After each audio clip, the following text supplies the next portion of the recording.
There's a lot of news out there about AI. A lot of things to be excited about. And a lot of things that should make us stop and think.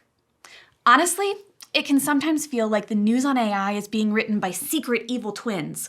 One who takes after this gal, and one who's ready to live off-grid with a tinfoil hat. Is AI going to create the tech-powered utopia of our dreams? Or is it going to hasten our inevitable, horrifying demise? I'm Kate Weimer, a research and instruction librarian here at George Fox University. Part of my job is helping people understand how knowledge and information are created, organized, and shared, and helping them to participate in those processes wisely. Librarians have been thinking about this stuff for at least a century, and we're continuing this work in the age of AI. As a librarian, one of my strongest recommendations is that you should have some familiarity with the major issues and controversies in the AI world so you can make informed decisions about when, how, or even whether you will use AI tools. I won't go into depth on most of the large-scale issues we're most concerned about in the AI world, but here's a brief list of my top topics as of the making of this video. You'll find links in the description below to some of my favorite resources for learning more about these sorts of questions. A lot of them feel bigger than one person can handle. Don't let that paralyze you. Take a deep breath and remember that you have agency and choice in how, when, and whether you will use AI, as well as how, when, and whether you want to be involved in solutions to these questions. What I do want to focus on today are 3 things that you should be aware of before you dip too deeply into the AI pool, and which are perhaps a little more in your control than most. We're talking about AI hallucinations, biases, and privacy. Let's jump in. Okay, what's a hallucination? Are the AIs seeing pink elephants? Are they dreaming? What do we mean? To understand what a hallucination is, let's talk a little about the goal of an AI tool. What is it trying to do, and what are the priorities? In most cases, an AI is attempting to provide an answer or end product to the user with little to no friction or frustration. Most AI tools also have parameters and priorities that point them toward accuracy. A tool that always gets the answer wrong wouldn't be particularly successful. But those priorities are in the mix with other instructions to save your time and keep the interaction somewhat enjoyable. Otherwise, you might choose to use a different platform. Think about an eager assistant who would rather make up a convincing story than admit to not knowing an answer.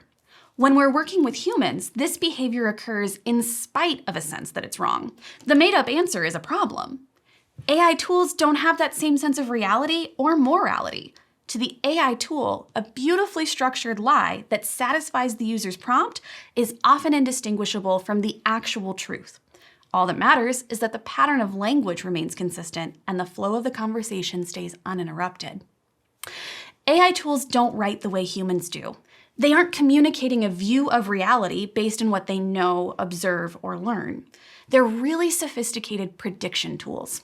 The next word in an AI sentence is determined by the linguistic patterns in the literature it trained on and in the prompt itself. When the model encounters a gap in its training data or a logic puzzle it can't quite solve, its internal drive to provide a helpful, coherent response sometimes overrides any priorities for accuracy. The result is a hallucination, a confident statement that sounds plausible, but which isn't correct. Hallucinations were a particularly big problem as generative AI chatbots first grew, in part because most early tools were not well grounded. Grounding in the AI world refers to building connection points between reality and the AI processes. In the context of understanding hallucinations, one of the biggest developments for generative AI tools was the ability to connect to the live internet for additional context and information, rather than only relying on whatever the tool had been trained on. The major AI chat platforms now routinely use live search as a grounding layer, which fills in a lot of the gaps that used to produce confident nonsense. Add to that the real improvements in how models understand that different kinds of information have different rules. Lyrics can be loose and associative, but the parts of a mailing address really shouldn't get shuffled around. And the most obvious hallucinations have become less common. Don't get too comfortable with that. Hallucinations still regularly occur, and they can be harder to spot, especially to the untrained eye. So an unfortunate truth. Where there are humans, there is bias. We're messy, associative, and prejudiced. It's just a fact of the imperfect human condition. But before you spiral, this isn't new, and it shouldn't freak you out. Scholars have always known bias is baked into how we share knowledge. The idea that clean, unbiased, and perfectly verifiable information is out there waiting to be found, that's the new idea, and a false one. Let's unpack that before we move on. Think of bias like garden weeds. Not a crisis, but something to manage. If I'm looking at a tree from the north and you're looking from the south, we'll describe it differently, and that's okay. If we trust each other, we can account for those different views, and weaving them together actually gives us a fuller picture than either of us had alone. That kind of sharing runs on transparency. Good arguments lay out not just the ideas, but the experiences and sources that shaped them. That's what citation is for. Footnotes, links, video cards, consistent ways to show your work and let your audience trace the building blocks back to the source. Framing your own bias is part of this too. I might begin a sentence with, "speaking as a Christian librarian," or "as someone terrified of caterpillars." These aren't throwaway color, they're orientation.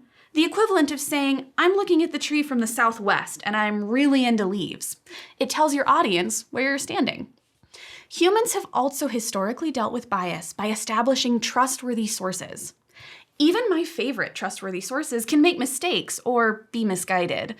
Being wise with information means extending appropriate grace for those mistakes while still asking, are these ideas produced in a way that prioritizes understanding, accuracy, fairness, and transparency?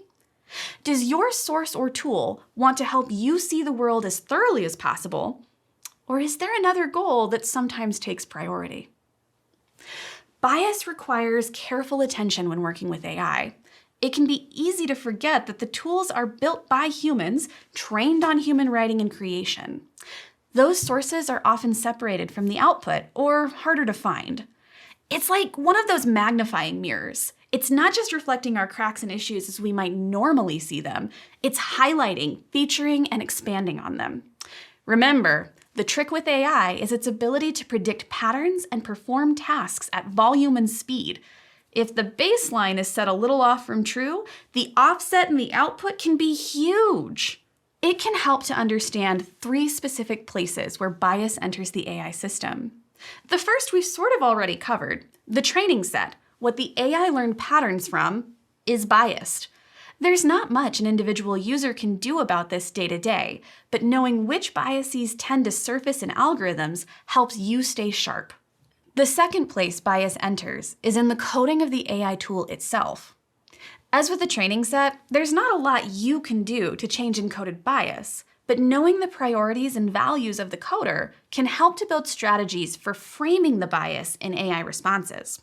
For example, back in 2024, there was a flurry over Gemini's image generating tool. The encoded values meant to promote diversity resulted in inaccurate representations of historical figures. The entry point for bias most under your influence is your own input into the system. The language you use in prompts, the kinds of questions you ask over time, the priorities you signal, all of it shapes what you get back. Even in an isolated exchange, how you frame a question triggers meaningfully different responses. What will the AI apocalypse look like? And what are the challenges and opportunities in the future of AI are technically the same topic, but they produce very different conversations, especially with an AI tool. It's also worth remembering that commercial AI tools are built to create a positive user experience.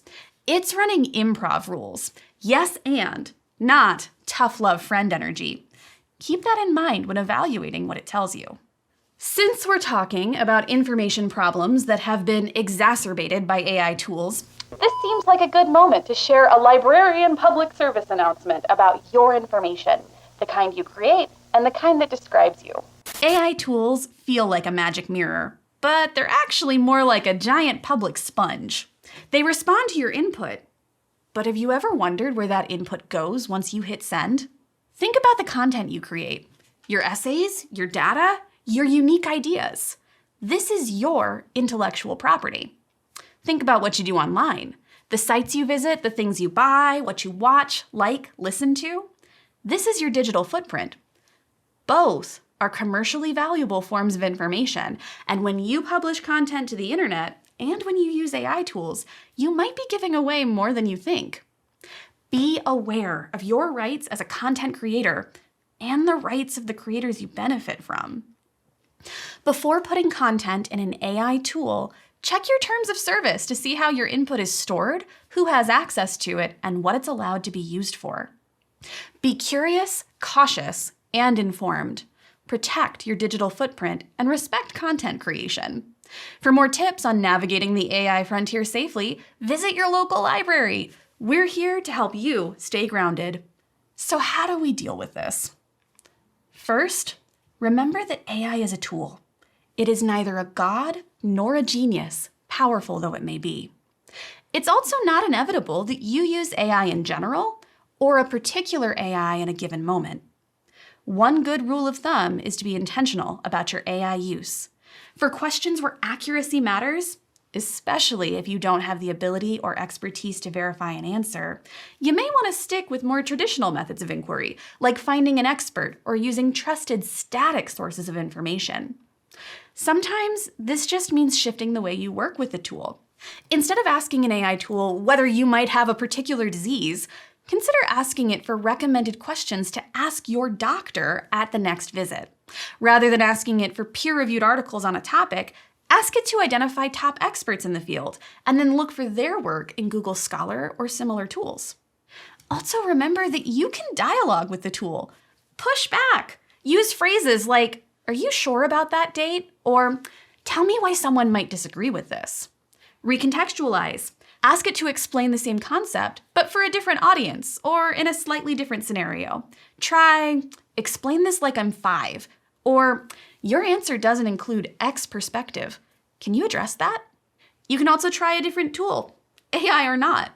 If you're concerned about the possibility of hallucination or bias, ask the same question of a different AI tool. Or even better, check it against other kinds of sources, ideally a trusted source that demonstrates transparency or openness. If in doubt, find another human to dialogue with. Keep a close eye on your own assumptions and responses.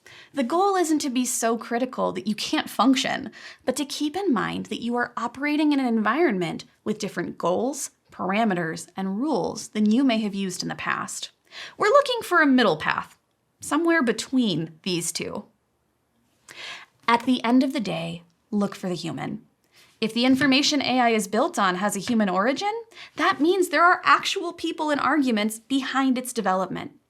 Ask the tool itself to give you a source that you can explore, or look for those perspectives in trusted resources.